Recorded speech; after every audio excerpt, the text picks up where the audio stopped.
Hello friends, स्वागत है आपका वाईपी एजुकेशन ट्रिक चैनल पर। जैसा कि दोस्तों आपको ज्ञात ही है, शाम को ये क्लास चलती है शाम को 7 बजे। कौन सी क्लास चल रही है दोस्तों? क्लास हमारे यहाँ चल रही है शाम को 7 बजे। ये चल रहा है topic wise theory plus MCQs. Class चल रही है मनोविज्ञान की, यानी साइकोलॉजी की।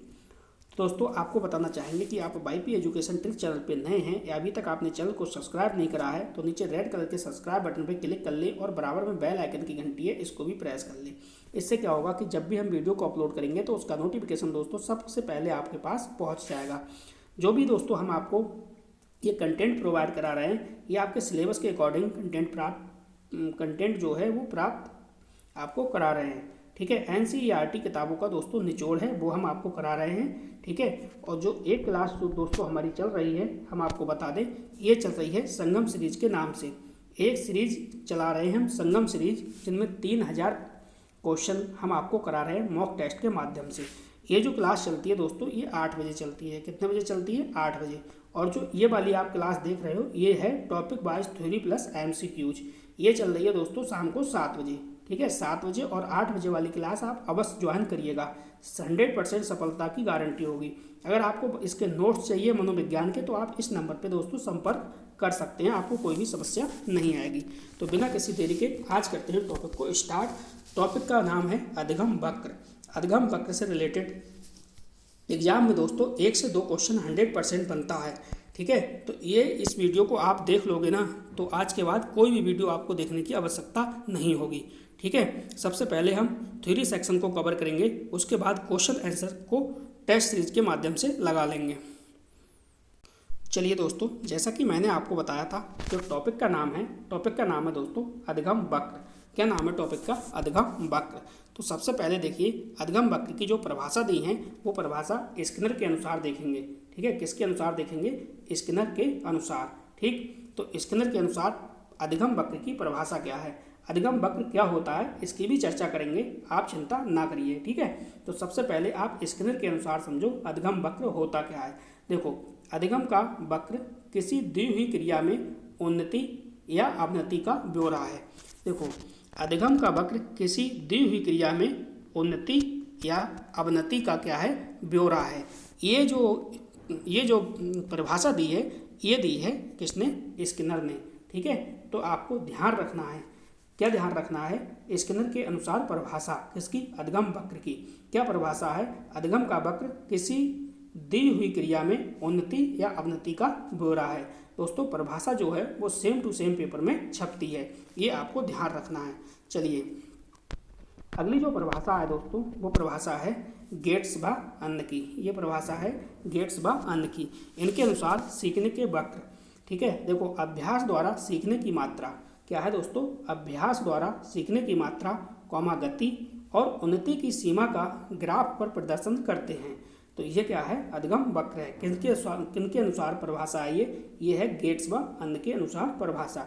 बहुत ही बेहतरीन है दोस्तों, दोनों परिभाषा आपको पेपर में याद रखनी है, यहाँ से कोई भी परिभाषा एग्जाम में पूछी जा सकती है। ठीक, अब देखो इसका मतलब क्या है, यानी अधिगम वक्र हम किसे कहते हैं। ठीक है, अधिगम वक्र होता क्या है?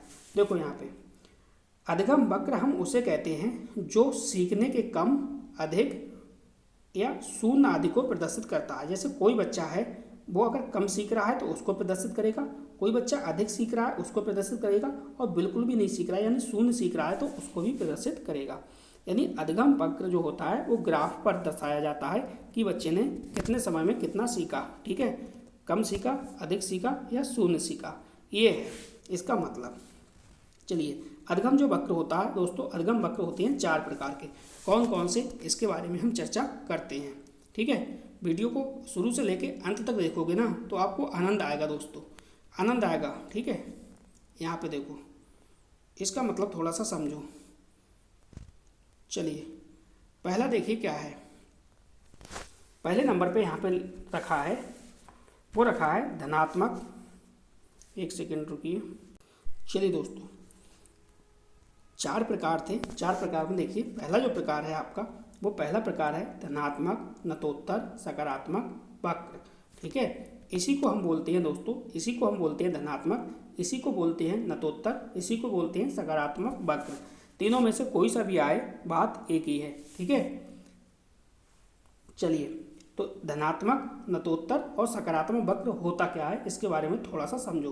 देखो इसमें क्या होगा, इसमें दोस्तों होता है आरंभ में सीखने की गति धीमी परंतु बाद में सीखने की गति तीव्र हो जाती है। यानी जब आरंभ करता है, ठीक है, जब आरंभ होता है तो आरंभ में जो सीखने की गति होती है वो बहुत धीमी होती है, परंतु बाद में सीखने की जो गति है वो तीव्र होती जाती है। अब देखो एक बात और बता दूं आपको, ठीक है, ये आपका वाई अक्ष है और ये आपका एक्स अक्ष है, ठीक है, ये वाला आपका वाई है और ये वाला आपका एक्स अक्ष है। दूसरा है ये वाला जो है, ठीक, ये लाइन जो है ये दोस्तों है सीखने की मात्रा, ठीक, और ये वाली जो लाइन है ये है दोस्तों सीखने का समय, ठीक। तो आरंभ में सीखने की गति धीमी होती है, जैसे इस प्रकार से ये देखो आरंभ में सीखने की गति क्या है, धीमी है, परंतु दोस्तों बाद में देखिए ये सीखने की गति क्या हो गई, तीव्र हो गई, एकदम ग्राफ ऊपर की ओर चला गया। तो यही क्या है, धनात्मक है, नतोत्तर है और सकारात्मक वक्र के नाम से इसको जानते हैं। अगला देखिए, अगला क्या है दोस्तों, वीडियो को आप अंत तक देखना, ठीक है, क्वेश्चन आंसर टेस्ट सीरीज भी लगाएंगे अपन। चलिए दूसरे नंबर पे है ऋणात्मक है, नकारात्मक है और उन्नोत्तर वक्र है, ठीक है। ये तीन नामों से जाना जाता है, चाहे ऋणात्मक आए, चाहे नकारात्मक आए और चाहे आपका क्या है उन्नोत्तर, ठीक है, उन्नोत्तर वक्र। इस प्रकार से आपको ध्यान रखना है, यानी कॉन्वेक्स कर्व।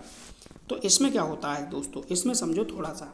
देखो इसमें आरंभ में सीखने की गति तीव्र परंतु धीरे धीरे बंद हो जाती है। अब देखो आरंभ में सीखने की गति क्या होगी, यानी शुरू में सीखने की जो गति होगी वो तेजी के साथ सीखता है, यानी तीव्र ज़्यादा होती है और फिर धीरे धीरे क्या है सीखने की गति बंद हो जाती है। देखो ये वाला जो है ये वाई अक्ष है और ये आपका एक्स अक्ष है, ठीक है। पेपर में क्वेश्चन बनेगा यहाँ से, इसलिए मैं आपको यहाँ पे बता रहा हूँ। नीचे की ओर क्या है, अभ्यास। अभ्यास का मतलब सीधे सीधे समझो सीखने का ये समय है, ठीक है, और ये सीखने की क्या है, गति है, सीखने की मात्रा। इस प्रकार से समझिए आप, ठीक है, सीखने की मात्रा और नीचे क्या है सीखने का समय। चलिए दो हो गए, तीसरा देखिए, तीसरा क्या है, तीसरा जो है वो है दोस्तों सरल रेखीय वक्र। सरल रेखीय वक्र क्या होता है इसके बारे में थोड़ा समझो। देखो जब सीखने की गति एक समान होती है तो उसे सरल रेखीय वक्र कहते हैं। सरल रेखीय वक्र क्या होता है, जब सीखने की गति एक समान होगी, यानी जब सीखने की गति एक समान होगी तो उसे सरल रेखीय वक्र कहते हैं। क्या कहते हैं दोस्तों, जब सीखने की गति एक समान होगी तो उसे क्या कहेंगे दोस्तों, तो उसे क्या कहेंगे, सरल रेखीय वक्र कहेंगे।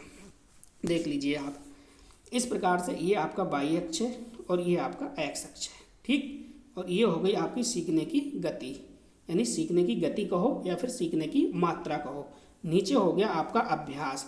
अभ्यास का नाम दूसरा अभ्यास ना कहो तो कहो सीखने का समय।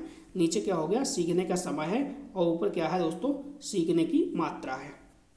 ये देखिए सरल रेखीय वक्र इस प्रकार से बना है क्योंकि इसमें क्या है, सीखने की गति एक समान है। क्या है दोस्तों, एक समान है, सीधा ग्राफ ये इसका बढ़ रहा है, तो ये क्या है, सरल रेखीय गति है, सरल रेखीय वक्र है, ठीक है। चलिए अगला नेक्स्ट है आपका, वो है देखिए क्या है, नेक्स्ट है आपका मिश्रित वक्र, सीढ़ीदार एस वक्र, जिसे कहते हैं मिक्स्ड कर्व। किसे क्या कहते हैं, मिक्स्ड कर्व। तो इसके बारे में समझो। देखो क्या है भाई, इस वक्र में सर्वाधिक पठार बनते हैं। क्या होता है, इस वक्र में सर्वाधिक पठार बनते हैं। ये देखो उन्नोत्तर तथा नतोत्तर का क्या है, मिला जुला रूप है। सीखने की गति में बार बार उतार चढ़ाव आता है। जिस प्रकार से ये आप ग्राफ देख रहे हो, ये देखिए कभी तो ग्राफ ऊपर जा रहा है और कभी ग्राफ नीचे आ रहा है, कभी ऊपर जा रहा है, कभी नीचे, कभी ऊपर, कभी नीचे। तो इसमें सीखने की जो गति है वो बार बार उतार चढ़ाव आता रहता है, इसलिए इसको मिश्रित वक्र कहते हैं, सीढ़ीदार या एस वक्र कहते हैं। चलिए आगे की ओर चलते हैं। चलिए दोस्तों इस स्लाइड को थोड़ा सा समझिए, ठीक है, इस स्लाइड को देखिए, क्योंकि दोस्तों इसमें से क्वेश्चन बन जाता है और क्वेश्चन बनेगा तो आपको पता भी नहीं चलेगा, इसलिए ये आपको आना चाहिए। देखिए अधिगम का वक्र बराबर है सीखने की प्रगति का ग्राफ। देखो यहाँ पे लिखा है एक्स एक्सिस यानी अभ्यास, ठीक है। जैसा कि यहाँ पे देखिए मैं ग्राफ आपको बना के दिखा रहा हूँ, इस प्रकार से ये ग्राफ बना था, ठीक है, बना था। और मैंने आपको ऊपर बताया था बाई, ये क्या है, बाई अक्ष है, और नीचे वाला क्या है दोस्तों, ये आपका एक्स अक्ष है, ठीक है। तो जो एक्स अक्ष है, एक्स अक्ष पे मैंने नीचे लिखा था अभ्यास, क्या लिखा था, अभ्यास, ठीक। और ये वाला जो है ये प्रदर्शन का है, ये वाला जो है ये प्रदर्शन है, ठीक है, अभ्यास और प्रदर्शन, ठीक है। नेक्स्ट एक शब्द देखिए यहाँ पे, प्लेट्यू, क्या लिखा है, प्लेट्यू। प्लेट्यू का मतलब होता है ठहराव का बिंदु, क्या होता है, ठहराव का बिंदु। ये बात आपको ध्यान रखना है, ये क्वेश्चन को सॉल्व करने में आपकी काफ़ी मदद करेंगे। इसके बाद है ऊपर की ओर वक्र, तो ऊपर की ओर वक्र का मतलब है सुधार। जैसे ये वक्र दोस्तों ऊपर की ओर जा रहा है, ठीक है, इस प्रकार से ग्राफ बनेगा, तो ये क्या हो रहा है, ऊपर की ओर वक्र यानी सुधार हो रहा है। और नीचे की ओर वक्र यानी गिरावट है, यानी गिरावट है, बच्चा कुछ सीख नहीं रहा है। इस प्रकार से अगर नीचे की ओर बनेगा इस प्रकार से, तो ये गिरावट है, ठीक है। चलिए एक बार आपको और समझा देता हूँ। इस प्रकार से अगर ये इस प्रकार से ऊपर की ओर ग्राफ बढ़ रहा है तो ये सुधार हो रहा है, ठीक है, बच्चा सीख रहा है, थोड़ा सा तेजी के साथ सीख रहा है या धीमे सीख रहा है, फिलहाल सुधार हो रहा है, सीख रहा है। अगर ग्राफ कुछ इस प्रकार से बने, इस प्रकार से, तो समझो नीचे की ओर वक्र है यानी गिरावट है, ठीक है। इसका जो प्रयोग करता है दोस्तों ये थॉर्नडायक है, प्रयोग करता कौन है, थॉर्नडायक है। तो ये स्लाइड बहुत ज़रूरी था समझना। चलिए अब चलते हैं क्वेश्चन आंसर को देखते हैं।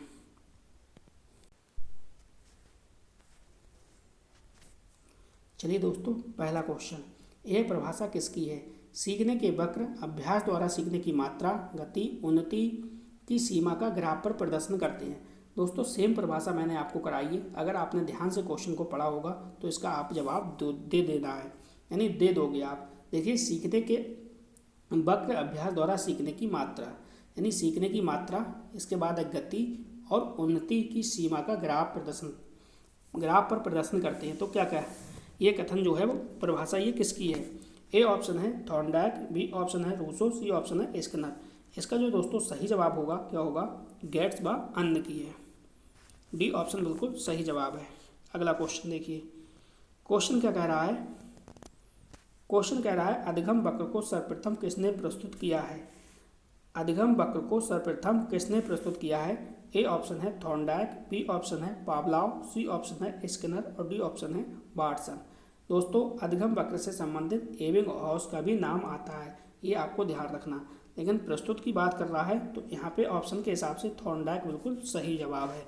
अगला क्वेश्चन देखिए, अगला क्वेश्चन क्या कह रहा है, क्वेश्चन आपसे कह रहा है कि अधिगम वक्र का निर्माण किसके आधार पर किया जाता है, यानी जो अधिगम वक्र है तो अधिगम वक्र का जो निर्माण है वो दोस्तों किसके आधार पर किया जाता है, ये क्वेश्चन पूछ रहा है। तो ए ऑप्शन है समय और परिश्रम, बी ऑप्शन है अभ्यास और सफलता, सी ऑप्शन है आयु और लिंग, डी ऑप्शन है वृद्धि और भावना।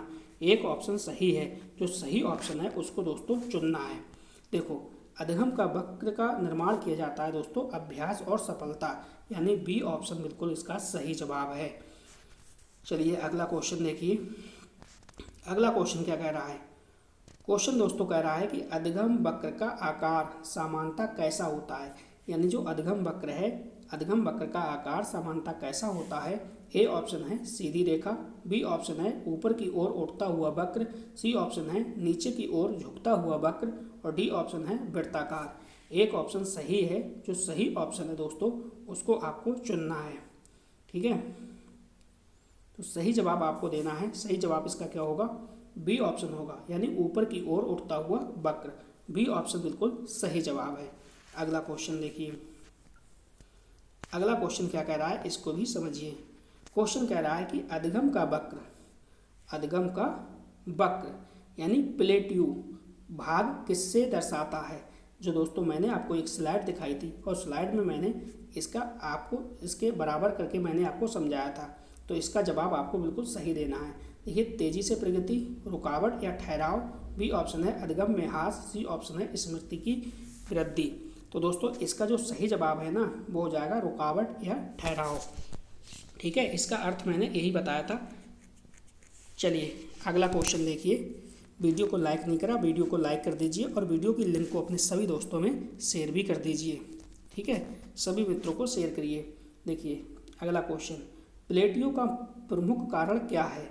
ए ऑप्शन है थकान, बी ऑप्शन है रुचि की कमी, सी ऑप्शन है अनुचित पद्धति और डी ऑप्शन है उपयुक्त सभी। तो इसका जवाब तो उम्मीद करूंगा कि सभी स्टूडेंट को इसका जवाब आता होगा। इसका सही जवाब क्या है? उपयुक्त सभी, यानी डी ऑप्शन बिल्कुल सही जवाब है। चलिए दोस्तों अगला क्वेश्चन देखिए। अगला क्वेश्चन क्या कह रहा है?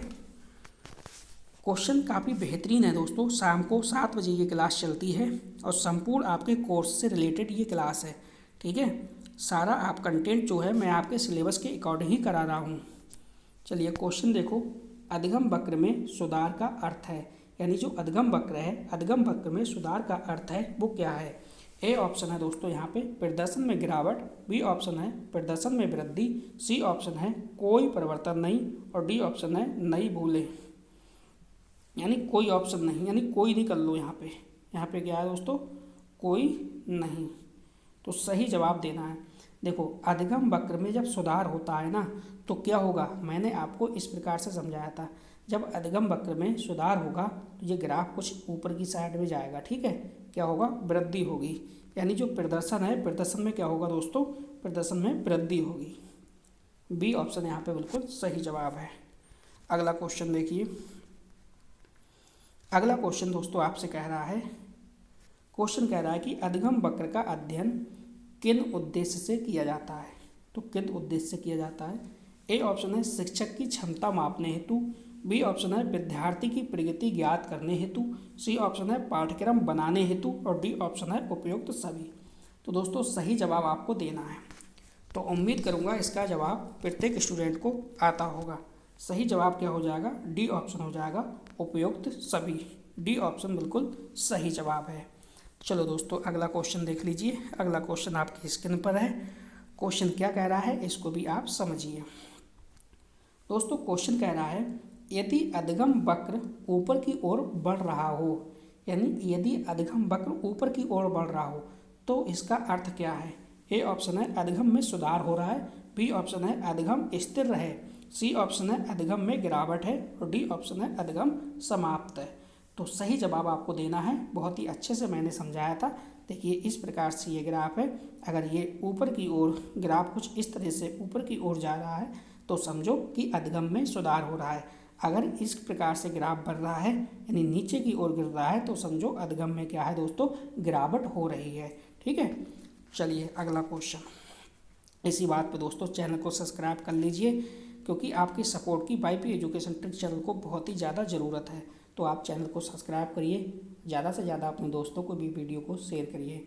शाम को रोज़ाना 7 बजे और 8 बजे आपकी मनोविज्ञान की क्लास होती है, कृपया करके जुड़िए। देखो यदि अधगम वक्र नीचे की ओर गिरता है तो इसका क्या अर्थ है?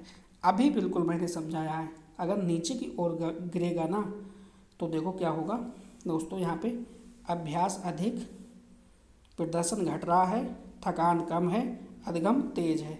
सही जवाब देना, सही जवाब देना दोस्तों। सही जवाब तो मैंने अभी बताया है पिछले वाले ऑप्शन में।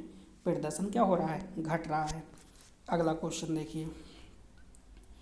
अगला क्वेश्चन आपकी स्क्रीन पे आ चुका है। क्वेश्चन कह रहा है कि अधगम वक्र के निर्माण में निम्न में से कौन सा डेटा उपयोग होता है? अब देखो यहाँ पे अधगम वक्र के निर्माण में निम्न में से कौन सा डेटा उपयोग होता है? ए ऑप्शन है मात्रात्मक डेटा, बी ऑप्शन है गुणात्मक डेटा, सी ऑप्शन है अनुभव आधारित डेटा और डी ऑप्शन है भावात्मक डेटा। यानी अधगम वक्र के निर्माण में निम्न में से कौन सा डेटा उपयोग होता है?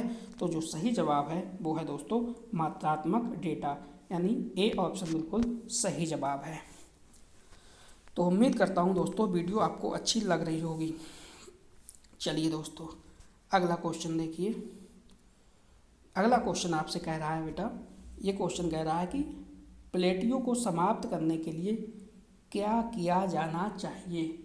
यानी प्लेटियो को समाप्त करने के लिए क्या किया जाना चाहिए? तो ए ऑप्शन है विश्राम और प्रोत्साहन देना, बी ऑप्शन है आर्थिक दंड देना, सी ऑप्शन है अभ्यास रोक देना, डी ऑप्शन है नया विषय देना। देखिए अगर आपको ये समाप्त करना है प्लेटियो तो आपको करना क्या पड़ेगा ये पूछ रहा है। अधिक दंड देना बिल्कुल गलत है, अभ्यास रोक देना ये भी गलत है, नया विषय देना ये भी गलत है। तो सही ऑप्शन क्या है? विश्राम और प्रोत्साहन। विश्राम और प्रोत्साहन, ए ऑप्शन इसका बिल्कुल सही जवाब है। अगला क्वेश्चन देखो, अगला क्वेश्चन क्या कह रहा है, इसको भी थोड़ा सा बेटा समझो आप। क्वेश्चन कह रहा है कि भाई अधिगम वक्र शिक्षा मनोविज्ञान में किस अध्ययन से संबंधित है? यानी जो अधिगम वक्र है, अधिगम वक्र शिक्षा मनोविज्ञान में किस अध्ययन से संबंधित है?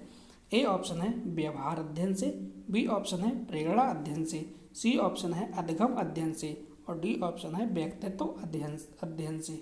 सही जवाब आपको यहाँ पे देना है। अधिगम वक्र शिक्षा मनोविज्ञान में किस अध्ययन से संबंधित है? तो यहाँ पे जो सही जवाब होगा क्या हो जाएगा? अधिगम अध्ययन। क्या होगा दोस्तों? अधिगम अध्ययन। चलिए अगला क्वेश्चन देखिए। अगला क्वेश्चन क्या कह रहा है दोस्तों एक सूचना और दे दूं आपको। देखो मैंने आपके लिए दोस्तों बहुत ही मेहनत की है, ठीक है, मनोविज्ञान पर। ठीक, मैंने आपके लिए प्लेलिस्ट बना दी है। यानी अगर आप राजस्थान रीट की मेंस की तैयारी कर रहे हैं तो भी मैंने आपके लिए प्लेलिस्ट बना दी है राजस्थान रीट के नाम से। अगर आप यूपी टेट की तैयारी कर रहे हैं तो यूपी टेट के सिलेबस के अकॉर्डिंग मैंने यूपी टेट की आपकी प्लेलिस्ट बना दी है। अगर आप सी टेट की तैयारी कर रहे हैं, CTET की, तो दोस्तों सी टेट की मैंने प्लेलिस्ट बना दी है। ठीक है, सबकी मैंने सिलेबस के अकॉर्डिंग प्लेलिस्ट बनाई है। ठीक, अभी जो टॉपिक है वो जो कंबाइंड वाले हैं वो टॉपिक मैं ले रहा हूँ। इसके बाद में जैसे जैसे सिलेबस कम होता जाएगा वैसे वैसे मैं सिलेबस के अकॉर्डिंग वीडियो उसी वाले फोल्डर में प्लेलिस्ट में डाल दिया करूँगा, फिर वहाँ से आप अपने अकॉर्डिंग देख लिया करना। चलिए क्वेश्चन को समझो। अधिगम वक्र का निर्माण किस प्रकार किया जाता है? यानी जो अधिगम वक्र है, अधिगम वक्र का निर्माण किस प्रकार किया जाता है दोस्तों? तो ए ऑप्शन है देखिए प्रयोगात्मक पद्धति से, बी ऑप्शन है सर्वेक्षण पद्धति से, सी ऑप्शन है ऐतिहासिक पद्धति से, डी ऑप्शन है विश्लेषणात्मक पद्धति से। सही जवाब आपको देना है। क्वेश्चन काफ़ी प्यारा है, क्वेश्चन काफ़ी प्यारा है। ठीक है, ये क्वेश्चन नंबर दोस्तों 14 है। ये देखिए सीरियल गलत पड़ गया है, यहाँ पे आपने क्वेश्चन नंबर 13 दिया था। ठीक है, तो ये 14वां क्वेश्चन है, क्वेश्चन नंबर 14 है, इसका आपको सही जवाब देना है। क्वेश्चन नंबर मैं 14 यहाँ पे लिख देता हूँ, कमेंट करिए तो क्वेश्चन नंबर 14 को फॉलो कीजिए। तो इसका जो सही जवाब होगा दोस्तों वो क्या होगा? प्रयोगात्मक पद्धति। ए ऑप्शन बिल्कुल सही जवाब है। अगला क्वेश्चन, अगला क्वेश्चन देखिए क्या कह रहा है। क्वेश्चन दोस्तों आपसे ये कह रहा है, आप ये बताओ कि अधिगम वक्र किस प्रकार का रिकॉर्ड प्रस्तुत करता है? यानी जो अधिगम वक्र है, अधिगम वक्र किस प्रकार का रिकॉर्ड प्रदर्शित करता है? चारों ऑप्शन इसके सामने हैं। पहला ऑप्शन है वो है मौखिक, बी ऑप्शन है दृश्यात्मक, सी ऑप्शन है श्रव्य और डी ऑप्शन है सांकेतिक। ठीक है, तो देखो इसको समझो, क्वेश्चन को, क्वेश्चन की भाषा को आप समझो। देखो अधिगम वक्र है वो किस प्रकार का रिकॉर्ड प्रस्तुत करता है? तो देखो मौखिक करता नहीं है, श्रव्य करता नहीं है, सांकेतिक करता नहीं है, क्या करता है? दृश्यात्मक। सही जवाब है बी ऑप्शन।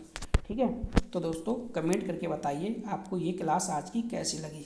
ठीक है, जितने भी क्लास मैं कराता हूँ उम्मीद करता हूँ दोस्तों कि ज़्यादा से ज़्यादा आपको समझ में आए। ठीक है, A to Z जानकारी आपको मिले, ज़्यादा से ज़्यादा आपके समझ में आए, और जब आप एग्ज़ाम हॉल में जाएं तो सारे के सारे क्वेश्चन मेरी ही क्लासों से फंसे, ऐसी मैं कामना करता हूं। तो बस दोस्तों इस वीडियो में इतना ही था। वीडियो देखने के लिए आपका बहुत बहुत धन्यवाद। मिलते हैं नेक्स्ट वीडियो में न्यू टॉपिक के साथ। आपका दिन शुभ हो।